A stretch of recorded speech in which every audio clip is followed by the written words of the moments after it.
hacer un par de reflexiones. La primera tiene que ver con la importancia de la representación proporcional, como ya se ha señalado.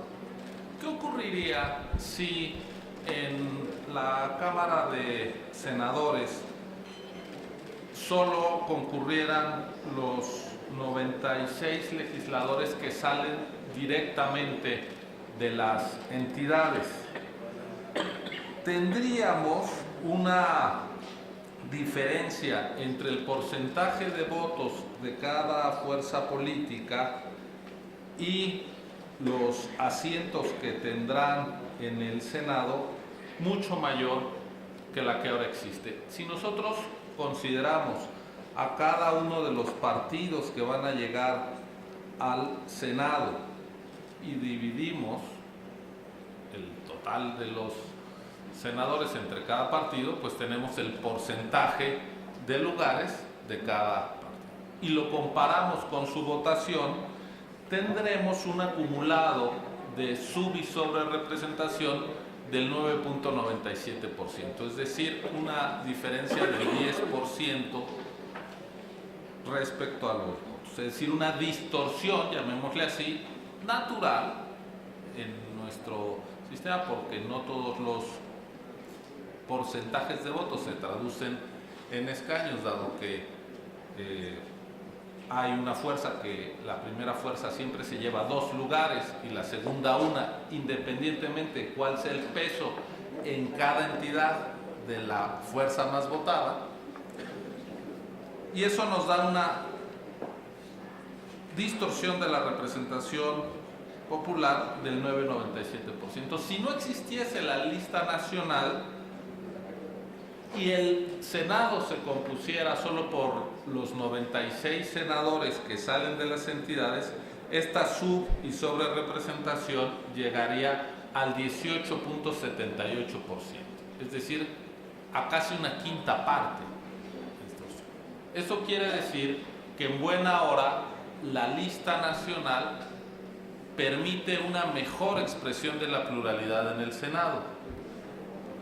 Lo dejo como reflexión. Sin embargo, la propia lista nacional es un contrasentido al Senado como Cámara que encarna el Pacto Federal, porque no permite que exista el mismo peso de cada entidad federativa. Ya depende de los partidos más votados a quién pusieron en los primeros lugares, y entonces, pues con seguridad, entidades como la Ciudad de México tendrán un peso mayor en cuanto a representación en el Senado que el resto. ¿Cómo se podría corregir esto sin dar lugar a un problema mayor de sub o sobre representación de la pluralidad? Pues me parece que con una fórmula de composición proporcional directa pura en cada entidad federativa. Es decir, si se quiere que siga de 128 senadores, 4 por entidad, pues que lleguen los 4 más votados en la entidad. Pueden ser de una fuerza, de 2, de 3 o de 4. Pero con eso se mantendría exactamente el mismo peso de entidades del Senado sin generar distorsiones.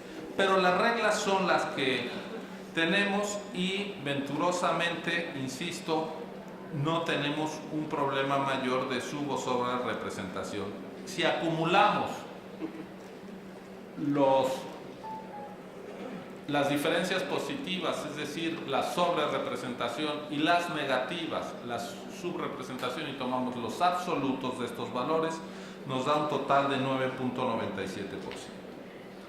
Ahora bien, yo coincido con la asignación que está haciendo el proyecto de los legisladores por cada fuerza política. Sin embargo, quiero pedir una votación particular en lo que hace a los senadores en concreto que se está proponiendo ocupen escaños cuando fueron suplentes de candidatos ganadores de mayoría relativa. ¿Por qué? Porque lo que estamos teniendo es que es válido que un candidato vaya en lista nacional y en su entidad.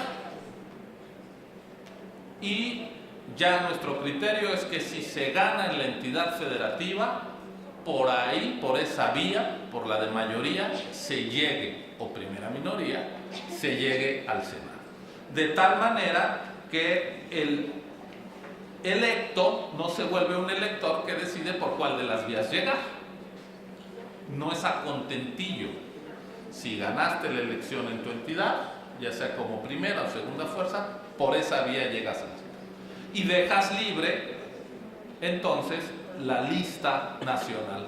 Pero nuestro criterio en este proyecto es que quien sustituye es el suplente,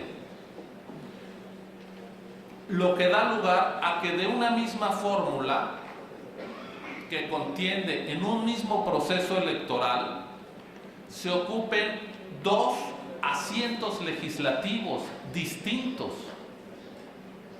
Y eso me parece contrario a la lógica democrática. En buen sentido, lo que debería de hacer es recorrerse al siguiente propietario de la lista. Lo mismo nos va a pasar en la Cámara de Diputados. Es decir, ahora el suplente del propietario, que no se va de la Cámara porque está llegando por la vía de mayoría relativa, no está supliendo en realidad a su titular, está supliendo al siguiente propietario, y es más, hasta el siguiente suplente en la lista proporcional. Es decir, una misma fórmula registrada de una misma persona con su suplente, se tienen 2 legisladores electos. Eso no es correcto desde mi punto de vista, y se debe a una distorsión, como lo ha señalado el consejero presidente y constitucionalista Lorenzo Córdoba, a que tenemos un defecto de diseño, que es que en listas de representación proporcional tenemos suplentes, cuando en el resto del mundo, cuando falta un legislador de representación proporcional, pues se recorre la lista. Pero el que existan los suplentes para representación proporcional en nuestro diseño no nos debe dar pie a decidir que de una misma fórmula, en una misma elección, aunque esa fórmula haya sido registrada por cualquiera de las 2 vías para darle más posibilidad de llegar, se traduzca en doble llegada. Eso es incorrecto y yo pido una votación particular y entregaré un voto particular. Consejero Murayama, ¿alguna otra intervención? Perdóneme, tiene la palabra el consejero Jaime Rivera.